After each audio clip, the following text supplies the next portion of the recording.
Millions check into hotels each year. Some check into another dimension. My heart was racing, and I get this moment of terror. There was no way this was a dream. And it was just boom, like the house shook. They wanted us out of there. When the experiences of thousands are contained within a single building, the laws of space and time are changed. Past invades the present, and fears turn to reality.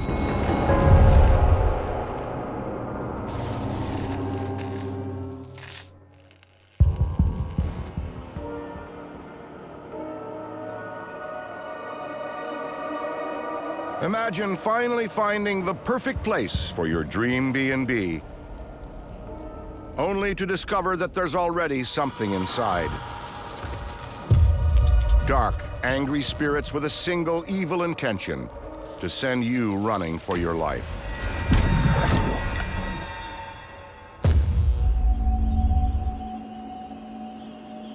Nestled in western New York's famous wine country, the Greystone Manor, built back in 1865, has sat empty for the last 4 years.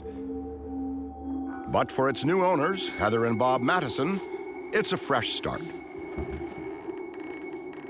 It's a big old, massive 4,000 square foot house. It was just a beautiful place, and it was exactly what we were looking for. A perfect house to transform into their dream B&B. You know how they say houses pick you? Well, we felt strangely drawn to the place. Everything in the house is original. I mean, the house looks like it dropped right out of the sky from 1865. I forgot about that. It even comes with its very own Victorian cemetery. Often long ago, people would have a family plot, and they would bury their family members close to the house. So when you're looking at an old property, don't be surprised if there are graves nearby. And sometimes, where there are graves, there are spirits.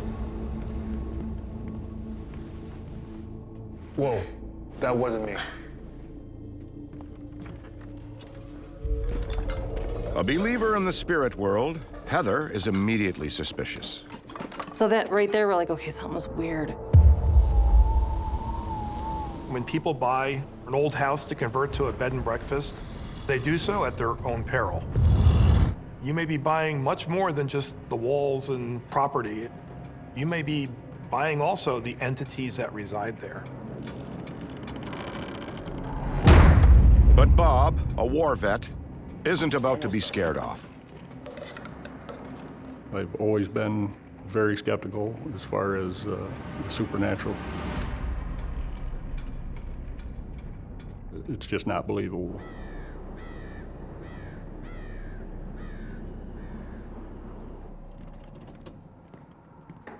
Over the next few weeks, as they fix the place up, Heather's feelings about the Greystone Manor only intensify. The feeling being watched in the house is absolutely crazy. You just felt like there was a crowd of people in there.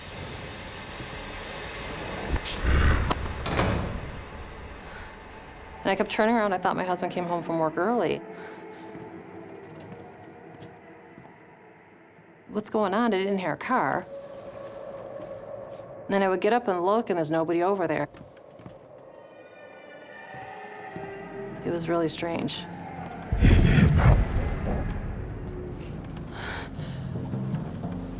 I just felt like there was something there.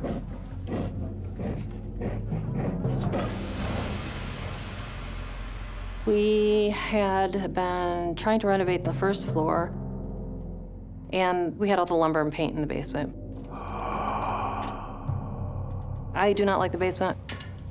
It has a lot of strange energy to it.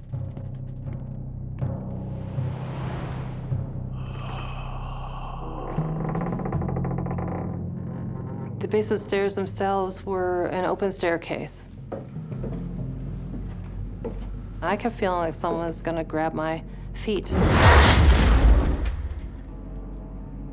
And I grew up in a house with an open staircase. So it's not like I wasn't used to that. Many times we find that a house either undergoing renovation or getting new owners stirs things up, and activity can pick up at quite a pace.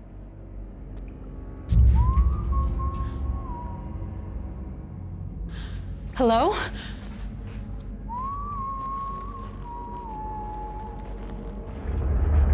I'm hearing whistling, like a tune.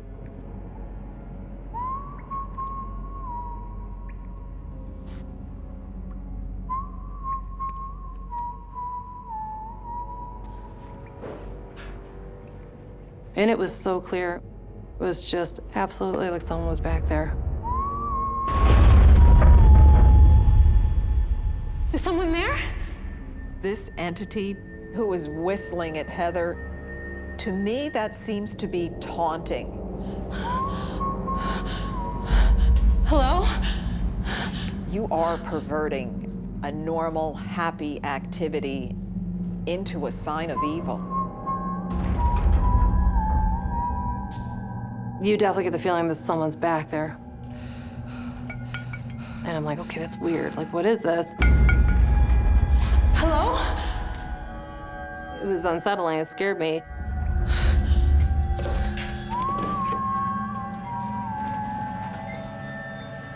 This is not an even playing field, and you're like a little mouse with a very large predator toying with you, and you really have nowhere to run.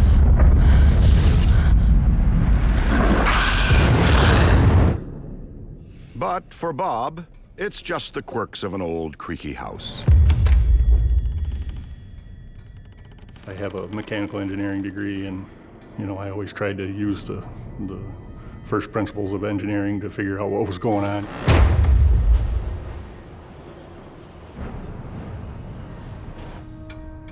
But later that night, that cold logic is put to the test.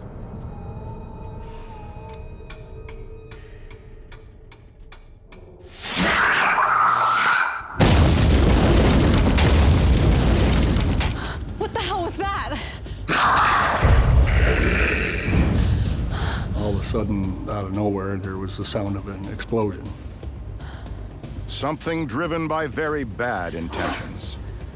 And it was just boom, like the house shook. I felt like we were under attack.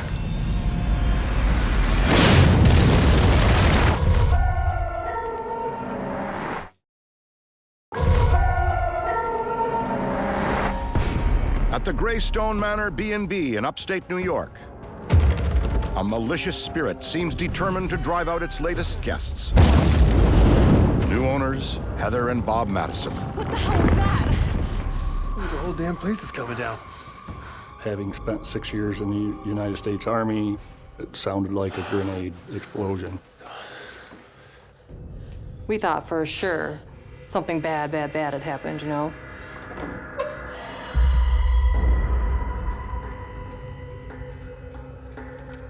It's a big, very sturdy house.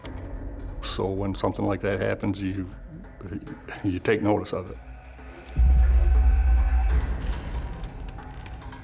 We were afraid to go downstairs and look because we thought the furnace blew up.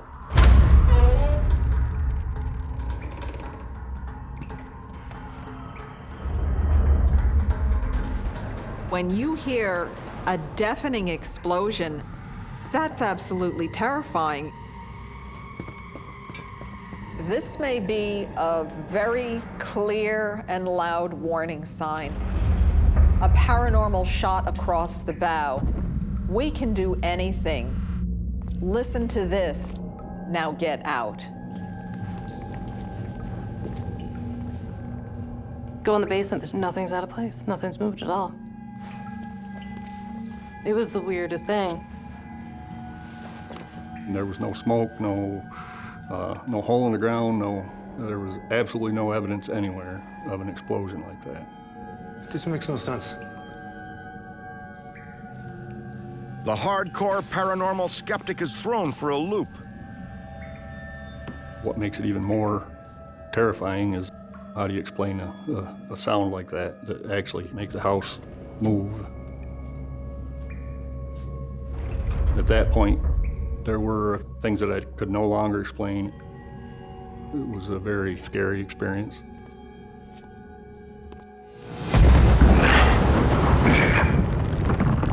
If these entities can get their hooks into you, if they can start to get the rise out of you that they want, there's no reason for them to have to stop. That explosion opened my eyes. That was really the first indication that I got that something, maybe paranormal or supernatural, was going on there.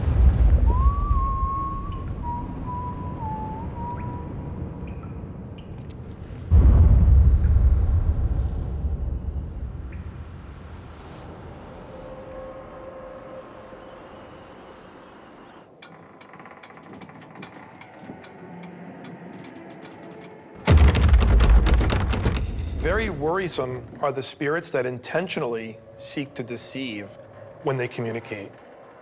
That can lead to trouble, it can lead to potential danger. It was like daily, you were hearing and seeing things all the time. It was overwhelming. It's like they were watching me.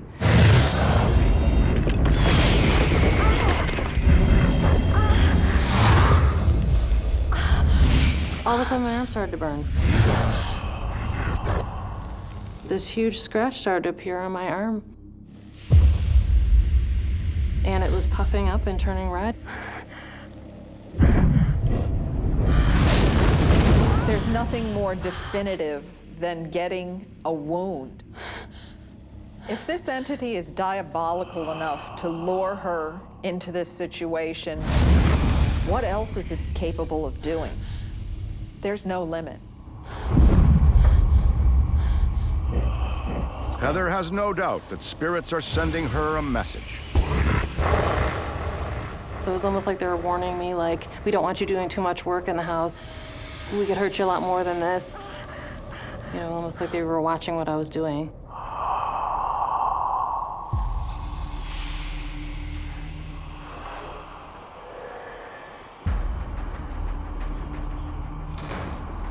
And a few days before the B&B's grand opening, the evil spirits take their bad intentions to the next level by targeting Bob. There was that feeling that something more aggressive would happen.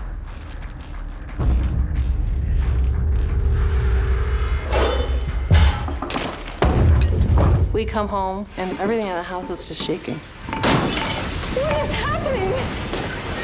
I think they're trying to scare us. Almost like territorial. I had a feeling like they wanted us out of there.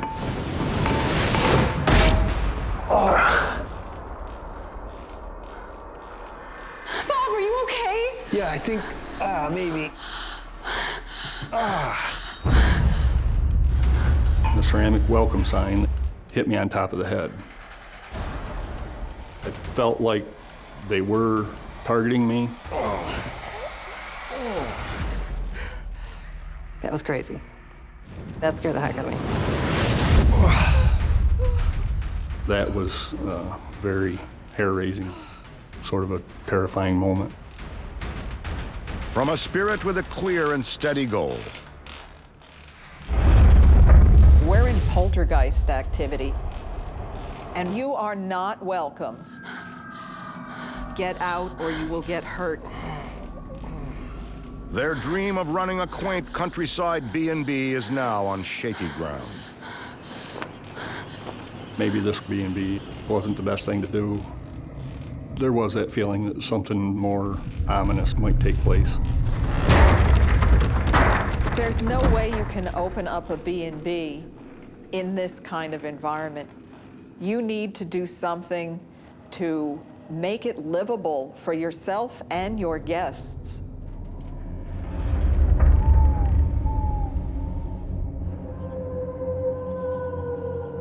To tackle their problem, they come up with a radical solution: a seance. Just because of the vibe of the house and keeping that authentic Victorian feel, we decided to do that. A seance is something like a spiritual peace negotiation. You are trying to get through to the other side. What is it you want? Why are we offending you? If they can communicate with the entity, maybe they can find out exactly why this entity doesn't want them to be in that location. It looked like someone had taken one of the tombstones from the graveyard and put it in the house as a decoration because they liked the way it looked. It's never a good idea to move something from a graveyard into your house. A graveyard is permeated with the energy of death. You do not want to bring that into your home. The name on the tombstone was Ben. Who is Ben? And I was asking, can you tell us who Ben was?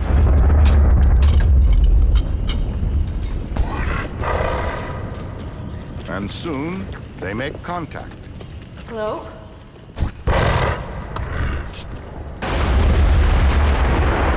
And the root of the spirit's anger? The presence of the disinterred gravestone sitting in their B&B. I wondered if that was part of the reason why when we first moved in, the spirits that are in the house were so almost protective of the house. They wanted to make sure we weren't going to do anything crazy, like that kind of stuff. Hello? Who is Ben? He was. Whatever was there was trying to make themselves known. He says it's so strong and like, he was our baby. Like, how dare you ask that? There was a clear message that Ben was their baby. I don't know what's happening. This might be the pivotal moment in the entire haunting. Doesn't feel like it's happy. It kind of made the hair stand up on the back of my neck.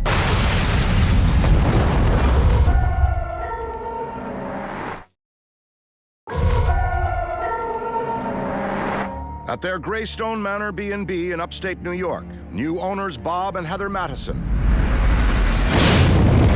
have been terrorized by a spirit intent on restoring justice to the memory of a long-lost child. He was. There was an issue with a tombstone that was taken out of the backyard off the cemetery and brought into the house as a decoration.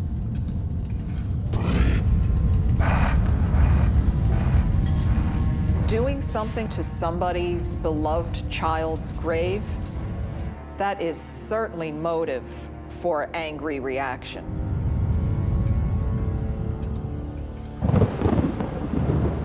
To appease the angry spirit, they return the tombstone to its rightful place and owner. When this little boy died, we wanted to be able to see the grave from the house.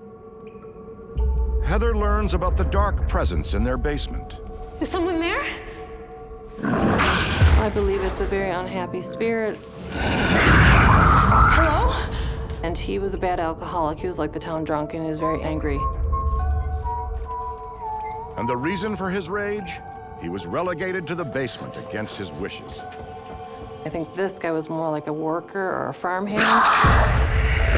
Definitely feel like there's like a class differential going on there.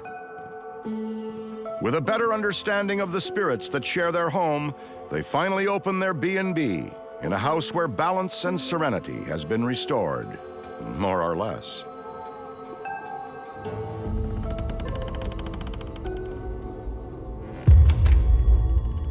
I don't doubt what anybody else says now. When other people come to me and say, oh, I think my house is haunted, I hear this and I'm like, I absolutely believe you. What the hell was that? I'm less of a skeptic than I was before. I know that there are certain things that happen that can't be explained scientifically, so there's got to be some reason for it. It's almost like they want the history to come back alive. They want to keep their memory alive.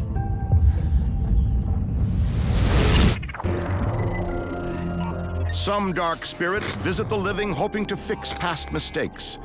Others have more evil intentions, like targeting the young to feed off the power of their innocence.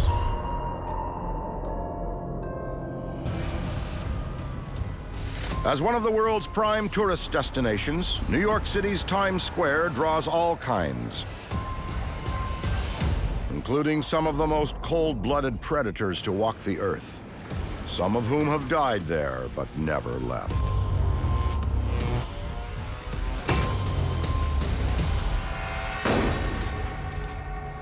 In the middle of it all sits this quaint boutique hotel, where teenager Isabella Croce and her mother have come for a fun girls' weekend. My mom found the hotel online. It had pretty good reviews, and it was right in the city where we wanted to do a bunch of things. But right off the bat, something's not right. There was something strange about this place, and it wasn't just the odd decorations. Her mom has a different take. Is this great? I think that my mom picked the hotel just for the reason that it was a little different. After we had a day full of activities, we were beat. We ate in the hotel restaurant and then came back up to the room to sleep.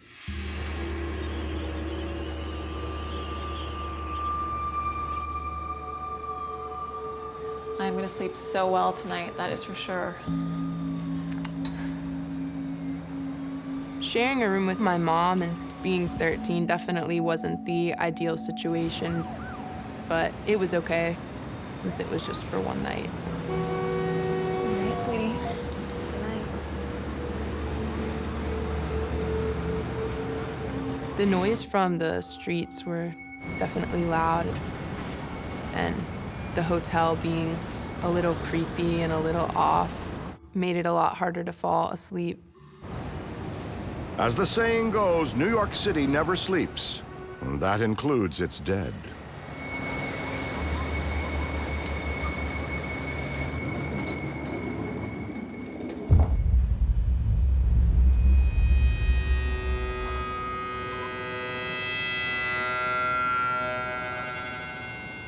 I woke up to this extremely loud buzzing noise. It sounded like it was right next to my ears. Ow! It was just about to the point of pain, and that was definitely starting to make me concerned. It was so loud. I'd never heard anything like it before in my life. And somehow, only she can hear it. My mom slept through the entire thing. She didn't move or budge or look up at all. To have something constant like what Isabella is experiencing shows that there is a power behind this vibrational frequency.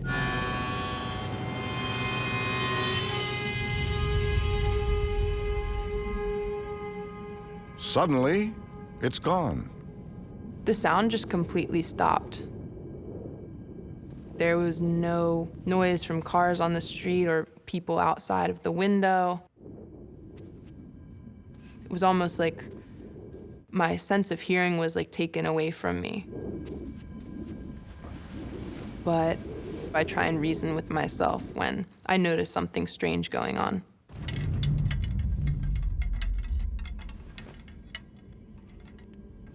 I felt uneasy. Something was a little off. I had never experienced anything like this.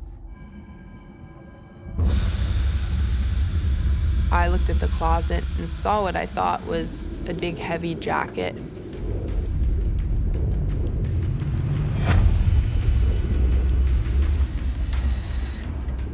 There's only one problem. Neither she nor her mom brought a jacket. Suddenly, there was just an overwhelming sense of dread. I saw this tall, black shadow figure.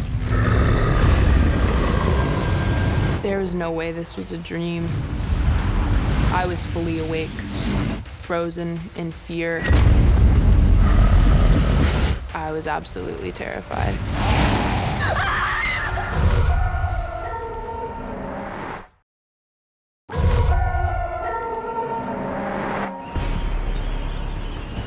In New York City for a weekend getaway, Isabella Croce and her mom check into a boutique hotel where the teenager is stalked by a creature with evil intentions.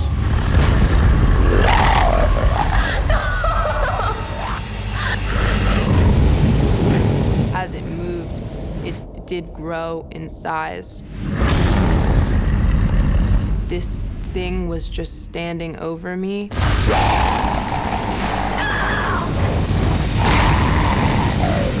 I'd never experienced anything so frightening.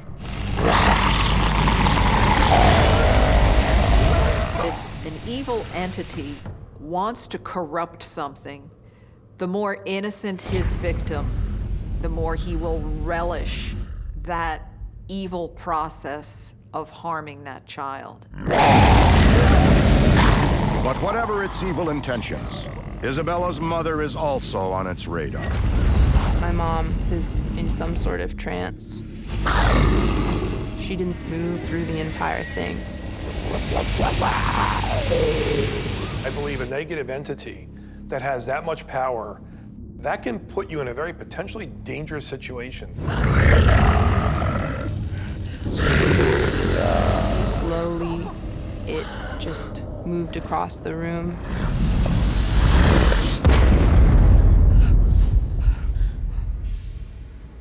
I never had any clue if it was really, truly gone or not, but I just hoped that it was.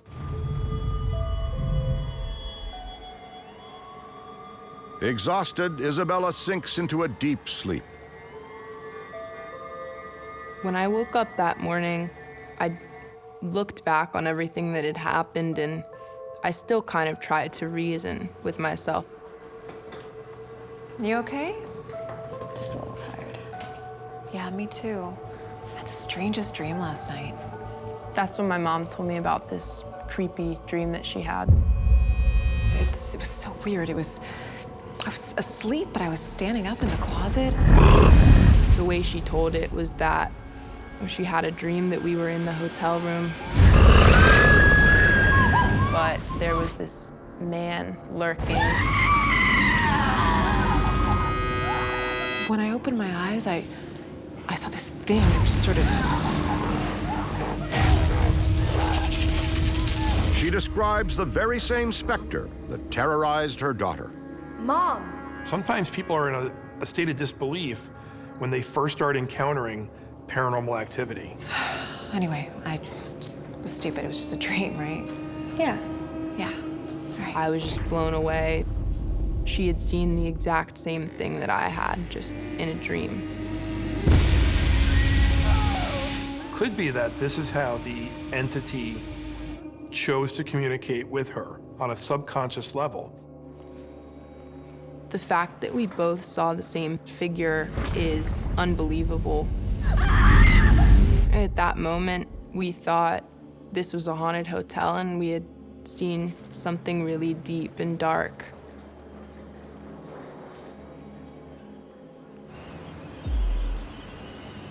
After I left the hotel, I thought this shadow figure experience was behind me, but it wasn't. The problem with evil intentions, they rarely ever go away. When I was about 14, I'd gone to a sleepaway camp. All right. No more than 30 minutes, and then we've got to go back to bed, all right? You can call me coolest counselor ever. I wouldn't mind. Right, go on. One of the nights, a counselor asked me and a couple of other kids if we wanted to go to the pool. Come on. Where is it? Just to the left. It was an indoor pool, and of course we all said yes. Okay, don't panic. Those big overhead lights turned off all of a sudden. There weren't really any other lights in the swimming pool area. Well, I guess that means swimming's canceled. Wait, I have a question. At that point, I wasn't entirely sure that I was in danger or there was something wrong. Figured maybe a janitor didn't realize people were swimming and turned the lights off for the night. But we were all starting to get scared. There was just something up. Let's make this quick. I want to get out of here. And even walking into the locker room, it had a strange, eerie vibe to it. What happened? It's nothing. It's just probably an old handle. But this door doesn't even have a lock. Okay, go. Go, let's go. Come on. After this door wouldn't budge, people were starting to get more upset, more panicked.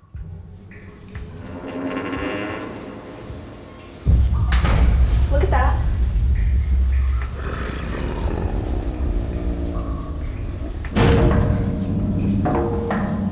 Hello? We were all scared. Is anybody there? The counselor tried to calm everyone down, but once she said hello, who's there, and no one responded. Hello? She started to get visibly upset. I swear, girls, if you're trying to pull some trick, you're gonna get in real big trouble. Can I get that flashlight, Isabella? Suddenly, we saw something dart across the hallway. It was this shadow figure again.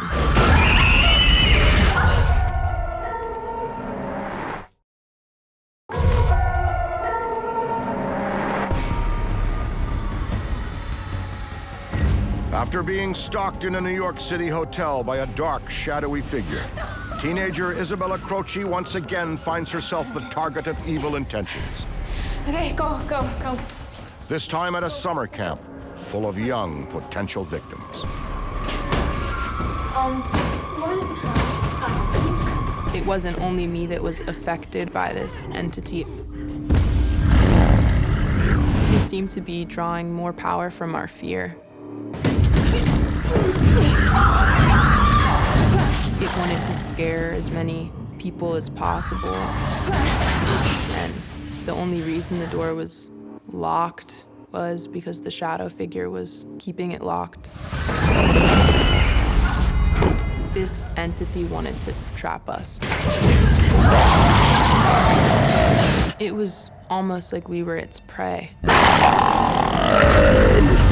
Everything was happening so fast, everyone was running. It was hard to really see much. Some feel that shadow figures were never human to begin with, but something that seems to have disdain for human beings. No one wants to have a frightening experience like that where you genuinely think that your life is in danger.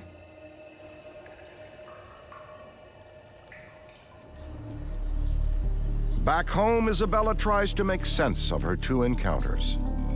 I researched things like hauntings in the hotel or deaths in the hotel, and I couldn't find anything.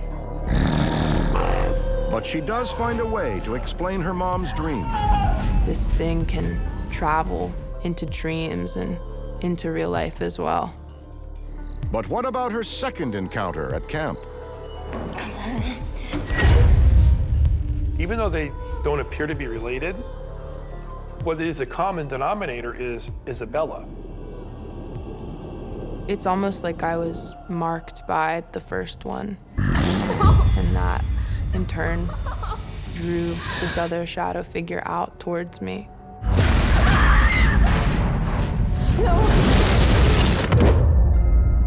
In haunted hotels, some dark spirits will try to make their evil intentions clear. In others, it's all about sending the message in the most disturbing way possible.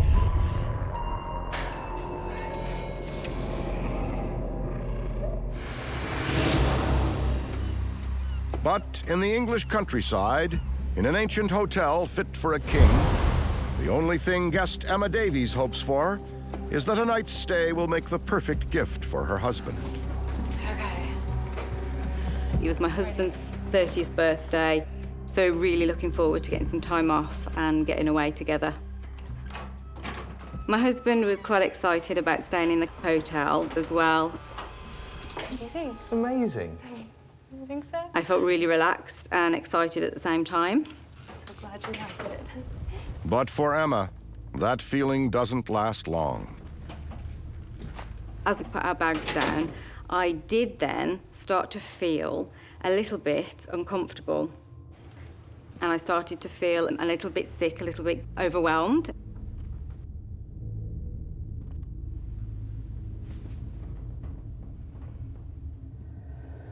At first, I thought maybe I hadn't eaten enough that day or I hadn't drank enough water. So I just brushed it off as that. Shall we grab a bite? Yeah, I'll freshen up. Right.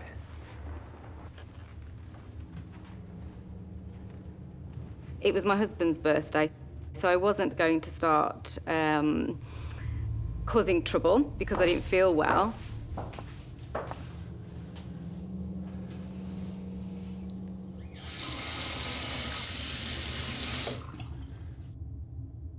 I started to feel cold and I felt really uneasy.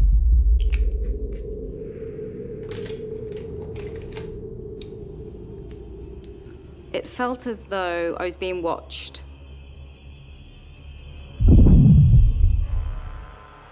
That started to feel a little bit creepy.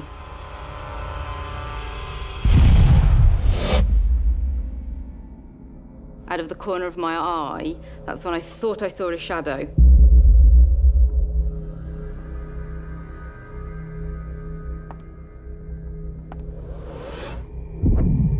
It's very unnerving to think that you are in a safe space and to know that somebody has invaded that private space. Hon, were you in here? No, Em. Well, I'm in the bedroom. It's even more unnerving when you can't see whatever is invading that space because you never know when its eyes are on you. That's probably the first time that I felt that there was something more to this than just me and how I was feeling. There was definitely something else in the room. I knew that it was more than just a person, and I definitely knew it wasn't my husband.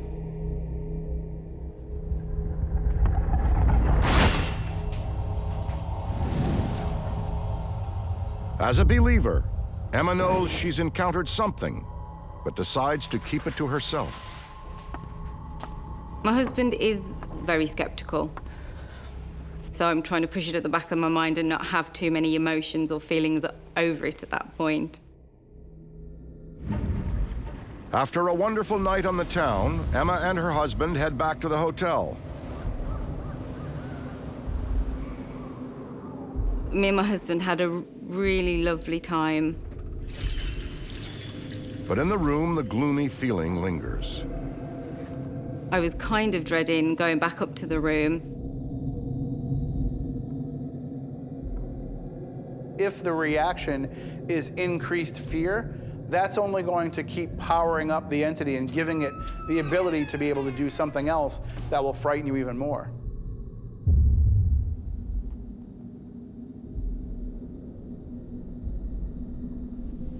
I find that when we are staying away, I tend not to sleep very well.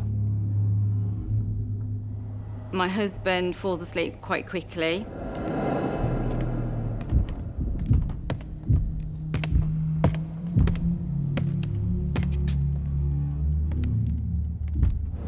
I hear footsteps go across the room. The atmosphere in the room had changed. I could sense that. And I felt cold. and I felt nervous. I have a feeling of dread. I'm trying to process what I'm hearing. Is it someone in our room? My heart was racing, and I was petrified.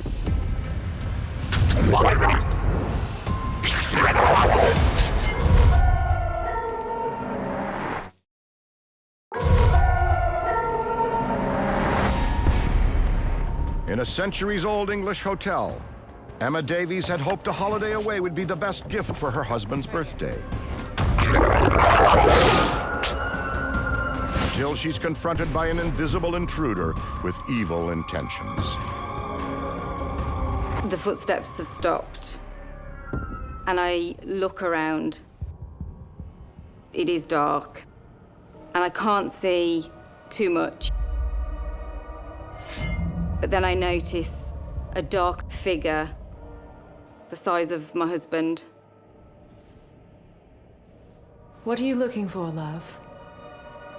I called out to him, and there was no answer. Spirits are trying to get your attention, and if doing so means that they have to kind of mimic or imitate the living, they'll do that. But then I notice the shape turn. It looked slightly hooded, but I couldn't be sure.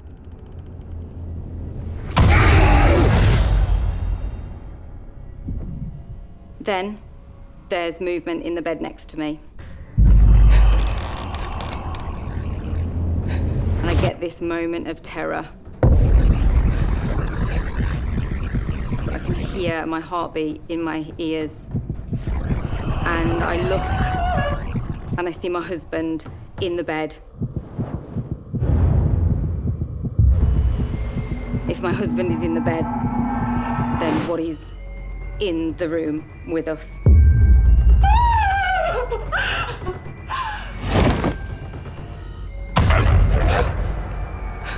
I feel as though my heart is going to come out of my chest. I'm frozen at that point. And that's when I knew it was something otherworldly. It was something paranormal. I feel panicked. The blood is draining from my body, and I am head to toe freezing cold.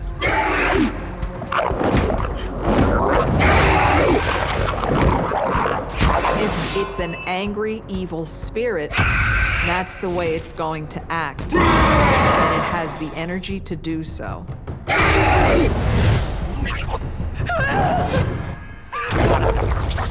But it does something unexpected. And as I looked round, there was nothing there. The figure had just vanished. That's when I jumped back into bed with my husband and tried to calm down. I didn't want to see it again. I didn't want to hear anything else. And I wasn't sure whether it was going to come back. And at that point in time, I just felt too scared.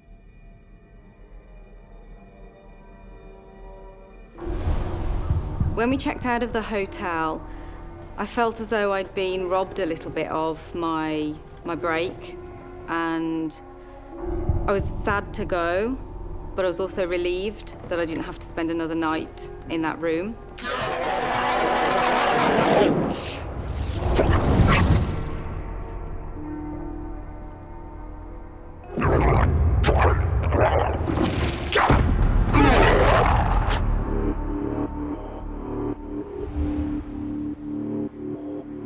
Emma later learns that centuries ago, the ancient hotel was home to those of royal blood. Thinking about the way that this location had been used in the past, you have a strong amount of male spirits that could be present there that would have no understanding why this common woman would be in that location. And a protector of the estate may be guarding it in the afterlife. He could have remained there after death making sure that no one of a low birth would enter the grounds on his watch. To them, she either doesn't belong or is a curiosity. Naturally, both of those cases will draw their attention. It had looked at me in the shower. It had already made me feel emotional. And it felt as though it waited until I was asleep to actually enter the room. There's just no doubt in my mind that there is something else out there, and there is something else after death, for sure.